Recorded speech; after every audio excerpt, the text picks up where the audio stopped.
Bridge, where you can see dozens, potentially maybe even 100 or so of these anti-Israel protesters have gathered and are purposely trying to impede traffic there. Take a look on the left side of your screen. The Brooklyn Bridge has a pedestrian walkway. Looks like things are getting a little physical right now. It looks like some of those bike officers are trying to make a few arrests there. The crowd is now running further down the bridge. But you see the people watching from above up on the left. That is a pedestrian walkway where you can walk down the Brooklyn Bridge if you'd like to. These activists, these protesters have decided, no, we don't want to do that. We want to block traffic instead. So what you see, the officers in the neon shirts, those are bike officers obviously trying to either shoo them off of the bridge or start taking some folks into custody. And you can see they're trying to get away from those officers now. And Martha, we had the live shot earlier. Somebody had a Hezbollah flag walking around there. That is remarkable to see, a Hezbollah flag being paraded around the streets of Manhattan. That's not something I don't think anybody would expect to see, but that's the climate we're in these days. And you can see these officers trying to break up what they can here on the Brooklyn Bridge. You'll keep these live pictures up.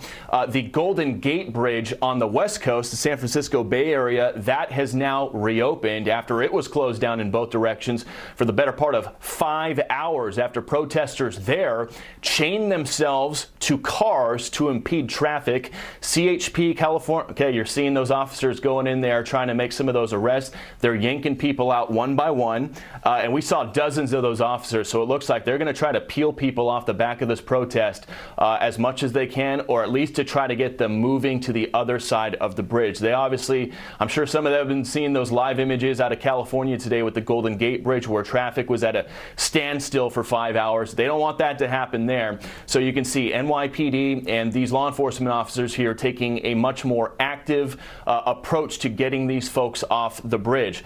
And you can see other people just going about their day on that pedestrian walkway, looking down below them at what is going on. So Martha, you mentioned it earlier, we've been seeing these protests really in a synchronized way breaking out in major cities all across the country today. I'll name some of them off. We obviously had the San Francisco area with the Golden Gate Bridge. We got New York City right now. We had Chicago earlier, O'Hare Airport being blocked, people having to get out of their vehicles with their luggage and walk their way into the airport. We had just a short time ago Miami, 7 people arrested there for trying to block traffic. We had San Antonio, Texas.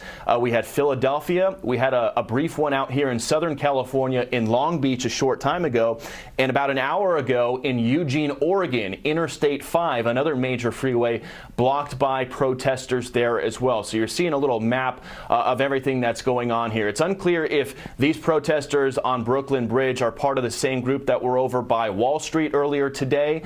We saw some of them branch off into what looked like the subway. So it looks like there's different groups or one big group that is branching off into different areas to try to impede people's commutes as much as possible today. But at least here in New York City, we're seeing those bike officers really shooing them off the bridge as fast as they can to where they haven't really been able to stand in one spot and shut everything down in both directions like what we were seeing in California. As you continue watching in New York City, we can report in California with the Golden Gate Bridge, CHP, California Highway Patrol, telling us they arrested over a dozen people and that, yes, it is illegal to block traffic and block traffic on a bridge. They said they'll be facing a slew of criminal charges, and they said, yes, you are able to protest in the United States, but not like this. They said what happened on the Golden Gate Bridge was illegal and, quote, incredibly dangerous. So now we continue to see this playing out on the other coast, New York City,